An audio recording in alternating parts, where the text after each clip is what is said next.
was no longer possible to see their faces because of the brightness that they had, but I knew who was who. We were entering this celestial garden. Then we saw before us in the middle of the garden, a huge and infinite table that went forever. I saw golden chairs aligned to this unending table. Then a banquet appeared on the same table. The taste of the smell of that food is impossible to describe. There is nothing like that on the earth smelling so tasty, and everybody took seat in order to serve the meal. We all sat and ate. Nobody was left standing and no one was left without seat and food. Blessed are those who are invited to the marriage supper of the Lamb. I noticed that Jesus was not in one location but he was everywhere at the same time. I have seen him in 3 places at the same time. There was a lot of joy and a lot of party and fun. This festivity and banquet did not stop. It was a 7 years party. Many will come from east and west and recline at table with Abraham, Isaac, and Jacob in the kingdom of heaven. I noticed that during this 7 years period, though Christians were continually eating and drinking, no one became fat, yet the saints were eating and enjoying continually. Many of the things that I saw during the 7 years of banquet were beyond men's imagination. I saw glittering and radiant precious stones that does not exist on the earth. I saw living and vibrant colors that was beyond understanding. While the banquet continued for 7 years, we did not realize the time elapsing on earth. Actually, our memories of the earth were removed. They had been taken away by God. The mighty Lord was sitting on throne that were the source of light that was illuminated everything. He was the light lightening the whole celestial kingdom. So after 7 years of the banquet of the Lamb, the angel of the north, of the south, of the east and of the west stood before God's throne. They show themselves before the Almighty who reign forever, who is the light of all the existence, the master of all that exist. The Lord's saints had not yet contemplated the face of the Creator nor worshipped. Then the angels blew trumpets in a loud voice before the mighty one who reigns eternally, the one who is the light of all existence, the master of everything that exists. As a result, in all the heaven, the saints, the seraphs and angels all prostrated themselves before the Creator, and they pressed their faces to the ground and worshipped him. Then the throne of God moved closer to the people, and he spoke in a huge voice, "Now all things are subjected to my Son." Everybody worshipped him. The saints of heaven and the angels said, "Holy and all universe is full of your glory." Then I saw emerging from behind the throne a huge city that was being saved by God himself. It descended from God toward the saints and the angels of the Lord. I do not know how to say its full size or width, but there never was and never there will be a city like that. It was made of gold pure. There was a river of crystal glass, streets of gold. The houses were made of precious stones. Its walls were penetrated because they were very high. That the angel of the Lord came down and led us to the gate of the city. We enter into the holy city that the Lord Almighty prepared for us. The angel led us to the city and I flew over it. When everyone was there in the holy city admiring, I saw the throne of God descending in the middle of the city. He left the dome-like glass transparent that sealed the whole city through the walls and for all its extension in its space. At that moment the order was given by the Lord to descend to the earth. We were inside the holy city that was descending. We were heading back to earth. I saw the holy city, the New Jerusalem, coming down out of heaven from God, prepared as a bride adorned for her husband.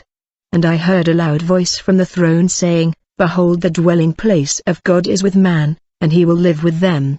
They will be his people, and God himself will be with them as their God." And when we got to the solar system, I looked up and I saw that the sun did not really shine, the stars disappeared.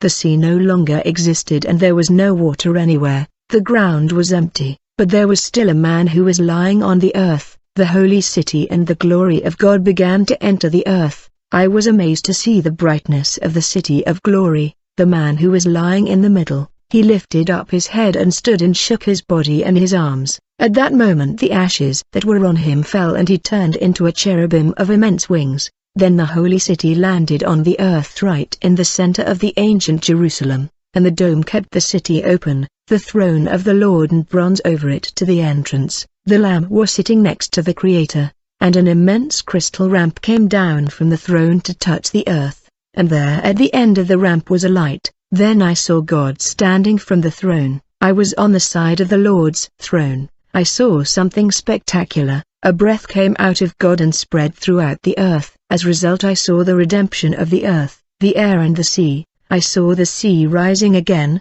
Then I saw a new heaven and a new earth, for the first heaven and earth had passed away, and the sea was no more. I consider that our present sufferings are not comparable to the glory that will be revealed in us. The creation waits in eager expectation for the revelation of the sons of God. For the creation was subjected to futility not by its own will but because of the one who subjected it, in hope that the creation itself will be set free from its bondage to decay and brought into the glorious freedom of the children of God. In a blink of an eye God restored the earth. I saw that the earth and all that was in it, all the sin and Satan and his demons were destroyed together in the lake of fire. Sin disappeared forever from the whole universe, and the Lord rebuilt the sky and the earth and the land. There was a rug of grass green with trees and crystal clear waters. All animals were good. In this age there were only one city, and in the middle of the city there was a river of crystals clear water, and the tree of life that gave 12 fruits per year. In this city in the new earth and new heaven I realized that I was very smart. I had superior knowledge. I knew physics, chemistry, math, biology, geology, astronomy.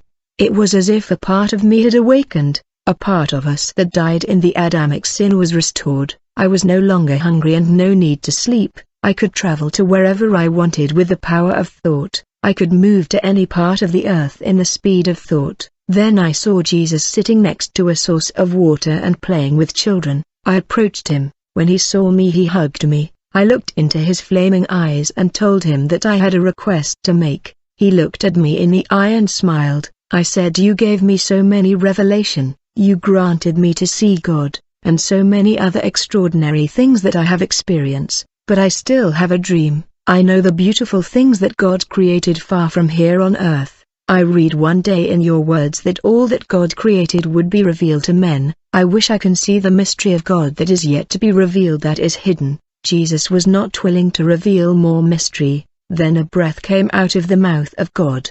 As a result I saw the reconstruction of the bodies of all those who had died without Jesus. I saw the dust of the earth and water. I saw visceral arteries be reconstructed, fitting in bones, then blood in their veins and organs, hair and skin, and the breath of God blew inside the nostrils of the dead and they came back to life the same way they had died, with all conscience of their past life and their sins, as if they were awakened from a deep sleep. And I saw the dead, great and small, standing before the throne, and there were open books and one of them was the book of life, and the dead were judged according to their deeds as recorded in the books. I saw a being of light among the crowd of the dead. It was Satan and his demons who were to be judged before the throne of God, and angels. I saw angels with huge books, and I heard a voice coming from the throne of God, and that voice called the first person. The man was in a suit and carried something in his hands that looked like a Bible, and he stepped to the Lord's throne and adored him.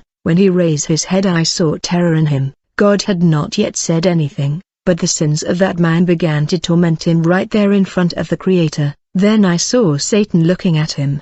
The man started to scream, "Lord, I am the pastor. I did your will. I won souls for your kingdom. I built temples for your name and sacrifices. I walked all my life according to your word, but I am here being judged by you, instead of your heavenly joy and glory." Then I saw God give a sign to the angel. Then the angel brought a huge book and touched the book. The book opens and the angel said, "Here is your story where your most hidden secrets are written." The man was filled with fear and despair.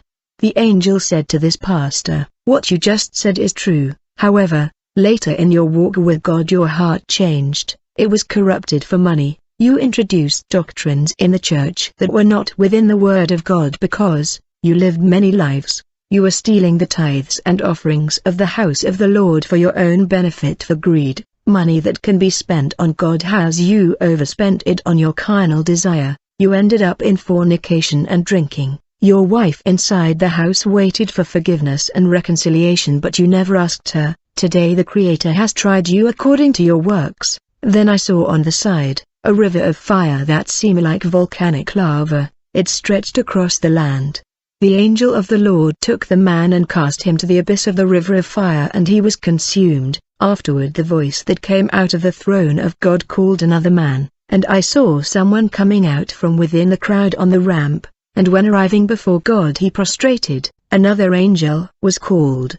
The angel stepped forward and the book was open. In that book was written the whole history of that young man who began to speak desperately with tears in the eyes, almost without a voice, and he said, "Sir, I acknowledge that you are God. I've lived my whole life believing in you. I attended church service every week to worship. I always prayed in the church. I was evangelizing. I did what your words told me. But why am I being judged by you? Why am I not in the holy city in your heavenly joy?" Then God gave the signal to the angel who started reading the book, and he said, "You often worship God who bless you. You read the scriptures daily, but your heart was in the world but not the scriptures. You were praying God but you did not regret your sins. You performed but you did not win souls for God. You despise your own family. You did not love your family and your children because your friends were more important. One of them is the love of money. It is written, 'Love one another as the Lord loved you.' You forget about the true essence of God, that is love, so you are being tried in court of divine justice, where the Almighty judge with truth and wisdom." At that moment fire came down from heaven and consumed the young man right there, and he was thrown into the fire. Then I saw a young man of about 17 to 18 years old who came to the ramp. He was well dressed and came forward and prostrated. Then he raised his head and beheld the glory of God. At that moment he was filled with fear and started crying desperately. So once again God called another angel who came with a book in his hand in which was written the life of that boy who said nothing, but I saw the terror in his eyes. He was terrified. The angel started to read a book and said, "You were blessed since you were born, and you were raised in a rich family where you lack nothing. You always had available drink and food. You had all the wealth of the earth. You had an issue of loving your neighbor. Your parents prepared everything they had for you, but when your parents heard about the death of the Creator, they accept Him in their heart, hoping that you will join them, but you rebel against them. You hardened your heart when the Lord was calling you. Is it not true that you prefer drugs, alcohol and prostitution that dominated you? You prefer that lifestyle over the Lord and the love of God. Your parents, who were obedient though they had everything, love you and had affection for you. Later in your life a believer offer you an invitation to accept Jesus Christ in your life. However, you thought nothing else matter, except to have fun, party with friends. You did not care about your family and God. One day a last chance of salvation came in your life. On that day the Lord Jesus Christ made you the last invitation through your own parents, but you said, "I do not need this Jesus Christ. I do not need this God of yours." Despite the fact that time after time you fell victim of your own drug poison, but Jesus Christ brought you back to life, the same Jesus that you refused and denied. Now you are being tried in God's tribunal, where there is no forgiveness to those who rejected His name. In that moment I saw God standing up, and He looked at the young man,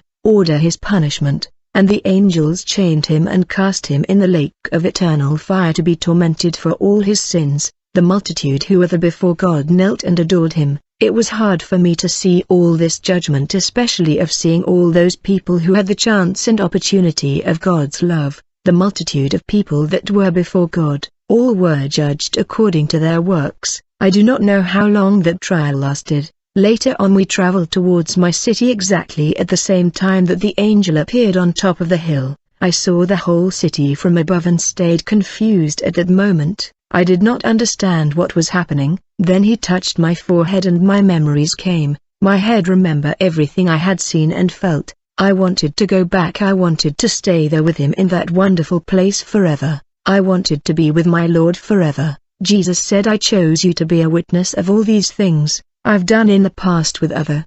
But I wanted to go back anyway. I wanted to stay there with Jesus.